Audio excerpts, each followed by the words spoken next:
Muito bem, gente, nós estamos aqui na Câmara Municipal de Rio Bonito, desse lado aqui, secretário Municipal de Planejamento, Ronaldo Elias, aqui meu amigo Fabiano Melo, do quadro de funcionários efetivos aí da Secretaria de Planejamento. Acompanhamos aqui na Câmara Municipal a apresentação de um balanço orçamentário do quadrimestre, dos 4 primeiros meses de 2017. E eu começo perguntando aqui a vocês, Ronaldo e Fabiano, a importância dessa reunião, né? Pouca gente participa, pouca gente presta atenção. Até ontem, quando eu falava sobre o evento, eu dizia que é muita gente reclamando, mas pouca gente participando, né?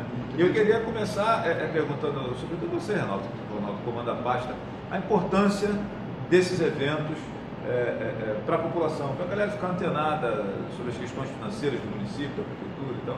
Eu sempre digo que eu reclamo muito, critico muito, mas sempre estou acompanhando. Isso é verdade. Obrigado, Ronaldo, aqui pela sua... O que acontece é o seguinte, a transparência é muito importante, e com a administração de Zé Luiz, todo mundo sabe, em relação a todos os anos, a gente sempre colocava toda a gestão no quadro. Hoje existe a internet, nós estamos dando a transparência lá. Não só colocando a transparência na internet, pelo site em relação à prefeitura, nós precisamos, por lei de responsabilidade fiscal, em 4 meses, a gente chegar e colocar, prestando conta, o que está fazendo com o dinheiro, com o nosso dinheiro, né? É o dinheiro de vocês, o nosso dinheiro, que eu também sou munícipe, né? Graças a Deus sou munícipe, e munícipe mesmo de Rio Bonito, que estou aqui por ser riobonitense mesmo e querendo fazer o melhor para Rio Bonito. Agora, nós não estamos sozinhos, nós precisamos da população para vir, para ver, para cobrar de todas as fases. O executivo e do legislativo também, que nós precisamos também da comunidade para nos ajudar em relação ao legislativo. Nós temos 4 convênios no Poder Legislativo para que se seja aprovado, correndo o risco de perder a execução. Então, isso aí entra também na prestação de conta. Não entra agora, porque não foi colocado os recursos, mas na execução, no que vai ser colocado, isso. Então, nós precisamos da comunidade. Em setembro vai ter outro.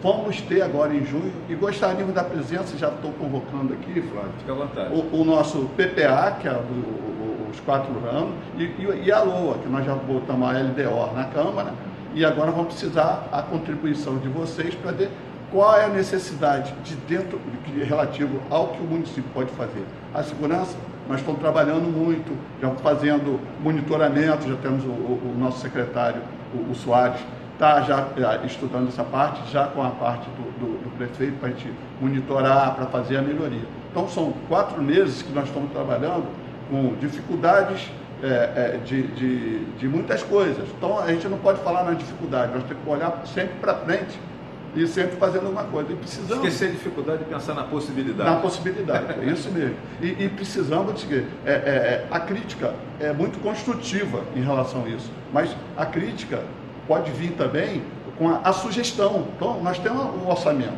já do ano que vem. Se tiver alguma sugestão, nós vamos levar aos secretários de cada pasta para que se adeque o orçamento dentro da necessidade do próprio munícipe em relação ao bairro dele. E só te interrompendo rapidamente, Ronaldo, são essas sugestões que nós esperamos da comunidade nessa reunião de julho, onde vai ser discutido a LOA e o PPA. Né? Ou seja, sugestões para que sejam executadas pelo município nos próximos 3 anos, estamos no primeiro ano, né? Nos próximos 3 anos aí de 2018, 2019 e 2020. Por isso que você está dizendo que é importante a presença da população. Né? Para depois acompanhar, né? Se foi feito ou não aquilo que eles solicitaram em relação à administração. Então, nós precisamos da contribuição de todos em relação o ano dividido em 12 meses, e aí nós temos a cada 4 meses uma prestação de contas dessa que foi feita aqui, né? São 3 no ano, são 4 no ano, porque a do último quadrimestre é feita em fevereiro. É verdade. Fevereiro do ano subsequente. A de dezembro, por acaso mudou o governo, mas aí quem faz a apresentação é quem chega, né? E lembrando também que o PPA e a LOA, ela compreende 4 anos, inclusive o primeiro mandato do próximo governante. O PPA, a LOA é mensal. Só o PPA. E a gente faz também o orçamento. Nós estamos trabalhando esse ano um orçamento feito pela gestão anterior. Então nós temos que se adequar, modificar, de repente, não vou dizer de repente, as prioridades de uma administração pode ser diferente, como é diferente a nossa administração. E às vezes você percebe até a necessidade de mudar alguma coisa, mas não é possível também, né? Isso. Que você só consegue fazer isso. Agora, eu vou botar a Fabiana aqui na conversa, que é um técnico importante aqui da Secretaria de Planejamento. Fabiana, eu queria que você explicasse para a galera que está acompanhando a gente aqui o diferencial da Secretaria de Fazenda, que é quem mexe com dinheiro, propriamente dizendo, né? E a Secretaria de Planejamento, que é que cuida dessas perspectivas, dessas estimativas, né? Que lida com uma coisa mais especulativa, digamos assim, né? A Secretaria de Fazenda é onde realmente cuida da parte financeira. E você cuida mais, né? A Secretaria de Planejamento cuida de uma questão mais orçamentária. Isso. Como é que funciona isso, Fabiano? Explica pra gente aí. Resumidamente, Flávio, a gente pode pensar na Secretaria de Planejamento e Fazenda da seguinte maneira: daqui para frente é planejamento, daqui para trás é fazenda.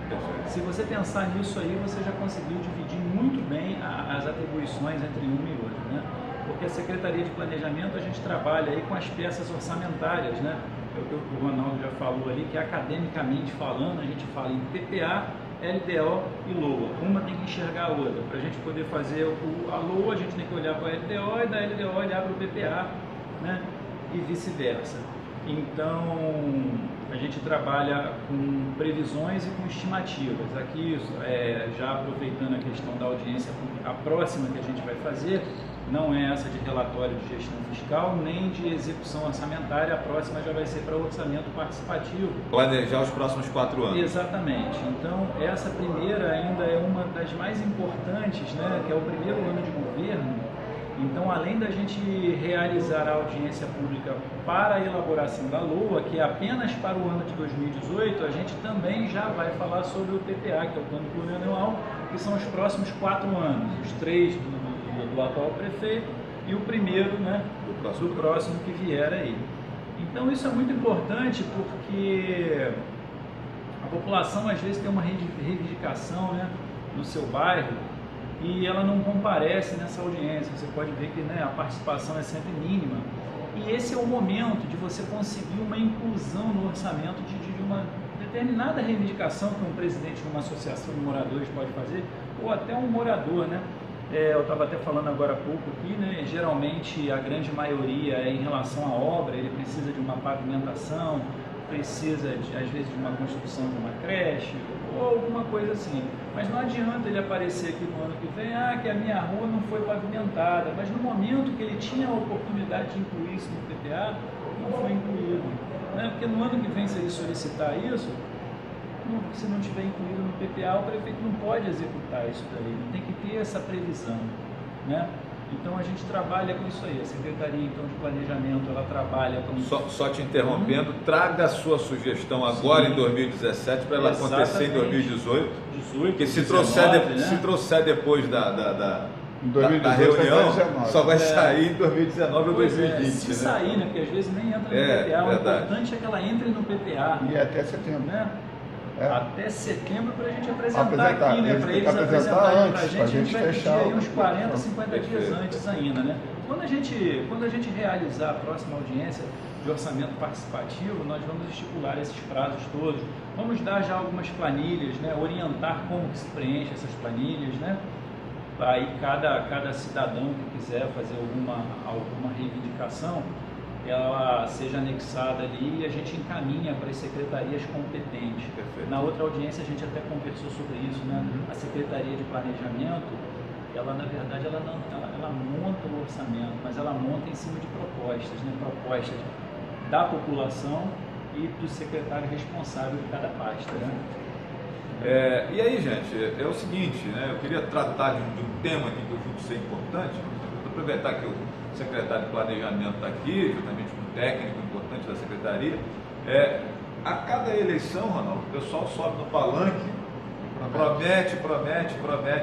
Eu sempre digo o seguinte: promete, mas esquece de perguntar de onde vai sair o dinheiro para fazer essa ou aquela promessa que foi feita no palanque. Daqui a pouco a coisa não sai, e aí aquela reclamação, o cara ganha apelido, chamam de mentiroso, aquele negócio todo e tal, porque a gente percebe muitas vezes que essas promessas são feitas sem conhecer essa tramitação. Eu que acompanho, por exemplo, a Câmara Municipal, política há muito tempo, você percebe nitidamente que tem gente que assume o cargo público sem conhecer bolhufas de como funciona isso, né? E assim, eu queria te perguntar agora sobre alguns assuntos que, como é que você vê isso, sua opinião de técnico, dentro da Secretaria de Planejamento, assuntos que são recorrentes nos palanques, tanto de quem ganha quanto quem perde, que é a questão do piso nacional dos profissionais de educação, né? Que é um sonho antigo desse nosso servidor da área de educação, né? Questões como aumento de salários aí de maneira geral, daquela diferença, né? Porque o cara recebe o salário base dele é menos que o mínimo, e aí às vezes a prefeitura tem que, em vários cargos, tem que fazer um complemento, e aí a sugestão de alguns é que esse salário base seja logo equiparado ao mínimo para poder você não precisar complementar, mas aí você aumenta impostos, encargos, essa coisa toda. Eu queria que você falasse um pouquinho sobre essas questões, né? Como é que você vê isso e tal, como é que isso está sendo trabalhado, já que nós estamos falando exatamente com a galera que tem esse olhar técnico e que tenta transformar em realidade esses anseios aí do servidor e da população de maneira geral. Uma coisa que a gente fala solta, né? O piso salarial, né? Do professor. Piso nacional. O piso nacional, o piso salarial nacional, que é em cima de 40 horas. E que, diga-se de passagem, o governo federal também cria essas jabuticabas e às vezes não dá ao município condições financeiras, né, de sustentar isso. Como nós explicamos hoje na audiência, você teve a oportunidade de assistir, que nós tiramos do nosso recurso de transferência. Eles não mandam um recurso novo para a gente pagar o Fundeb em relação para... Nós tiramos 20% de alguns recursos que são transferidos e colocamos para que se possa pagar. Então, não adianta você chegar e fazer alguma coisa. Por exemplo, são 40 horas de trabalho, então você vai ter que diminuir o número de docente na própria escola. Se você tem uma professora que trabalha 20 horas semanais, elas vão passar a trabalhar o quê? 40. Então, quer dizer, dependendo, você vendo a proporcionalidade do que ela recebe, né? O que pode ser? Pode ser até que já ganhe o piso nacional. Pelo horário, você colocar o horário, o tempo de serviço, horário, 20 horas, em relação ao pelo que é contratado e pelo que é trabalhado. Do que é trabalhado, entendeu? Isso aí tem que ser uma verificação. Temos olhado isso, temos olhado bastante em relação, isso aí é um trabalho de planejamento, mas não é planejamento da Secretaria de Planejamento. Deixa eu encaixar uma outra pergunta que é um sonho antigo também do servidor, entre eles Fabiano, que é funcionário de carreira. O plano de cargos e carreira e remuneração, plano de cargos e salários e tal, não é um elemento importante para até para você conseguir planejar melhor isso? Vou chegar, nós já planejamos, nós deixamos pronto e colocamos em relação à votação. E a colocação em relação ao plano de cargos e salário, nós fizemos um estudo junto com o instituto que veio nos orientar, o IBAN, e levantamos tudo. E deixamos várias posições. As posições que nós optamos foi para dar aumento zero. O que é aumento? Existe a correção monetária e o aumento de salário. O que acontece hoje, a defasagem em relação ao salário do funcionário público de Rio Bonito? Você só tem correção. Não, nós ficamos, na época de administrações que passaram, não corrigiram durante 4 ou 6 anos. Nem correção teve. Não teve. Então, quer dizer, se tivesse essas correções, então esse zero custo é colocar a correção desses administradores que passaram aqui e não botaram essa correção. Como diz um amigo meu, se der 1% é melhor do que nada, porque 1% pelo menos é 1%. Quem tem zero tem nada, quem tem muito. Ao final de 4 anos, 1% é 4%. Você tem zero, você tem tem muito, né? Então, quer dizer, o que acontece hoje, toda a gestão do atual administrador, ele sempre procurou dar, no mínimo, a correção. Entendeu? Porque se você der acima da correção, você tem que montar uma receita nova em relação ao município. Tem que tirar de algum lugar. Tem que mostrar que tem em relação à parte autorial. E a preocupação em relação é que você tem que ver quantos aposentados que estão para sair, porque senão você quebra o imprevisto. Em relação à função, o que você vai colocar, como que vai pagar o imprevisto, vai pagar o instituto, vai pagar as aposentadorias e você vai precisar de mais profissional. Então, existe um estudo muito grande em relação, não é só dar o aumento, seria muito fácil como se fosse uma empresa, vou dar qualquer coisa eu fecho. O poder público nunca vai fechar e existe a estabilidade do profissional, sendo que abriu agora, vai ter que ter um concurso não colocando a instabilidade do profissional. A partir do momento que ele não precisa, ele pode mandar embora. Né? Então, quer dizer, é uma opção nova. Então, tem vários valores em relação a isso. Em relação à parte de cargo e salário, existe o projeto, existe o estudo, é só voltar à tona, dependendo de muita coisa. A primeira coisa a gente tem que ver como é que vai ficar o imprevisto, que hoje é uma preocupação muito grande do executivo. É o imprevisto em relação, porque existe aposentado, vários aposentados que nem o salário estão recebendo, que estão colocando. Por quê? Desse ano para cá, nós estamos pagando a transferência. Agora, existem outras coisas que vão ser parceladas para colocar, e como é que vai ficar em relação a isso? Então, a gente tem que ter o pé no chão, porque a partir do momento que você bota para pagar, você não pode deixar de pagar.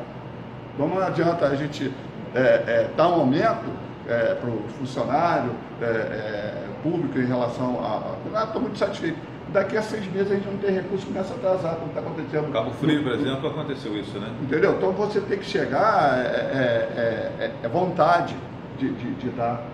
Porque a partir do momento que você aumenta o salário e faz essas partes todas, o que você vai fazer? Você aumenta o movimento da cidade, vai dar mais movimento em relação aos recursos que tem no município, aumentar o progresso do setor privado, e aumentando o setor privado, você está aumentando o próprio município na arrecadação. Entendeu? E na melhoria em relação a tudo. Então, você tem que ter muito pé no chão em relação a fazer isso. Em 2010, o município contratou, a época o prefeito Mandiocão contratou o Instituto Brasileiro de Administração Municipal, o IBAM, exatamente para essa questão do plano cargo-salário, né, e tal. Ele acabou saindo, não conseguiu implantar, na época disse que o impacto era muito grande na folha e tal, essas questões técnicas. Passou os 4 anos e o governo seguinte sequer estudou a questão e ficou naquela conversa de que tem que readequar e foi embora, e agora o Mandiocão está de volta.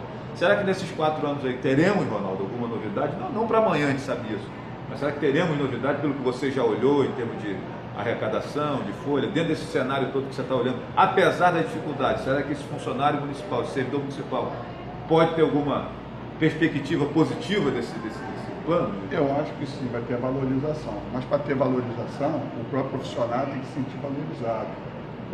Ele quando faz o concurso, ele sabe quanto que é o salário do município. Então, quer dizer, ele tem que ter também, os que já estão perderam em relação a essa parte.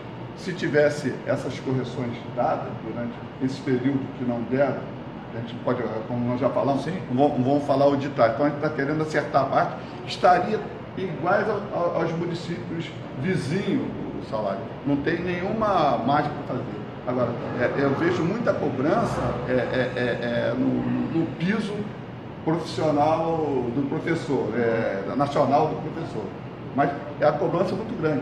Mas eles... Quando, na verdade, a defasagem é para o servidor em geral, né? Em geral.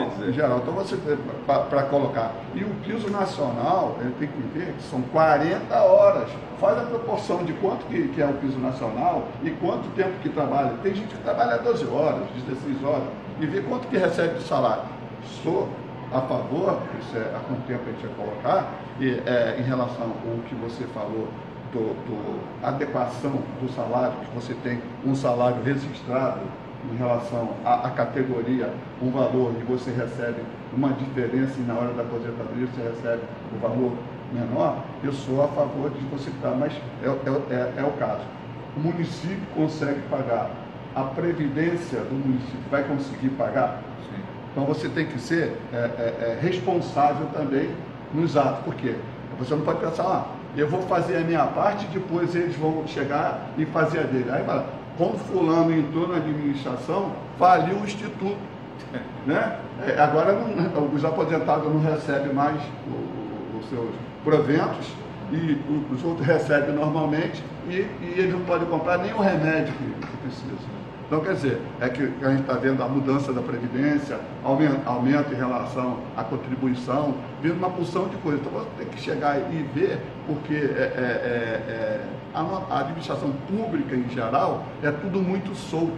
Né? São pessoas que trabalham em gabinete e não dá uma olhada em como que se vai, uma visão futurística, é do imediato para você ter uma reeleição. Você não pode fazer, você tem que ser igual a administração atual. São políticos, mas a maioria dos políticos que estão na administração são riobonitenses e prezam para Rio Bonito e para o progresso do Rio Bonito, porque progredindo Rio Bonito e as pessoas que estão aqui vão sofrer daquilo que vai melhorar em Rio Bonito. E é o que a administração de Zé Luiz está pretendendo fazer e de Rita também, a administração, com a mesma coisa que a Rita já tinha conversado comigo para a gente estudar essa parte do piso nacional também para fazer enquadramento em relação a isso.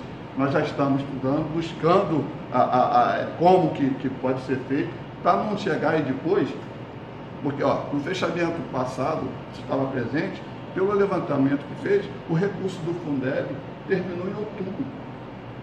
E depois teve que ser o recurso próprio. O recurso próprio não deu para pagar os professores, ficaram quantos meses atrasados em relação a isso. Isso aí não é divulgado, ninguém sabe. Agora, nós que somos técnicos e olhamos e colocamos, você tem que olhar. Então, quer dizer, tem muitos contratados, tem muitas salas de aula que pode ser diminuída e botar mais alunos numa sala de aula, dando condições de trabalho e diminuir o número de docentes, de professores, para você valorizar o professor, e o professor vai trabalhar mais um pouquinho. Vai valorizar e vai diminuir menos um, você já tem dois. Então, quer dizer, isso tudo, galera, isso é técnico, não político. A partir do momento que você... E aí, às vezes, acontece um confronto, né? Eu sou um técnico. Entre o olhar técnico e o olhar político. Eu sou técnico, mas estou na função política. Então, quer dizer, a gente tem, às vezes, uma divergência em discussões natural, sadia, né?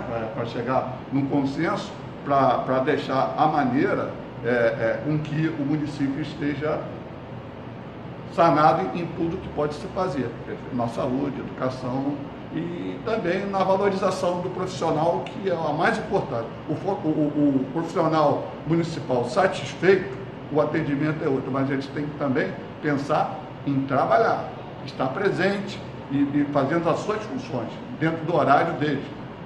Não adianta ele receber um salário e ter uma função em outro lugar e não dar o exercício da função dentro do próprio trabalho.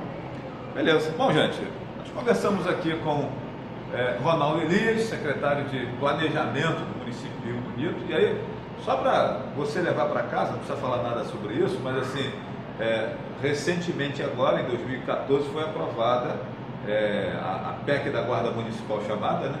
Onde você pode armar os guardas municipais, criar uma série de mecanismos da Guarda Municipal, mas o governo federal não diz de onde vem essa grana, né? Ou seja, se realmente a administração pública resolver fazer esse investimento de armar a Guarda Municipal, contratar mais guardas municipais, ótimo, acho até que a segurança vai ficar legal. Mas e essa grana para custear isso vem de onde? Né? Só para a gente poder refletir nesse aspecto de situações que são colocadas, quase impostas aos municípios, e às vezes não se dá a solução de onde os prefeitos irão tirar esses recursos. Né? Só para a gente refletir. Quero agradecer aqui o Ronaldo, agradecer o Fabiano, sucesso a rapaziada da Secretaria de Planejamento, e agradecer você que está aí conosco, nos acompanhando aqui nesse papo aqui sobre Rio Bonito, sua situação financeira, técnica. Eu acho que esse é o assunto que nós deveríamos estar sempre refletindo e pensando, né? Porque é dessas cabeças aí de mais alguns outros que surgem os benefícios, as melhorias que o município precisa e que a gente tanto reclama, tanto cobra, né, e tal, e que não são poucas. Obrigado, gente. Valeu.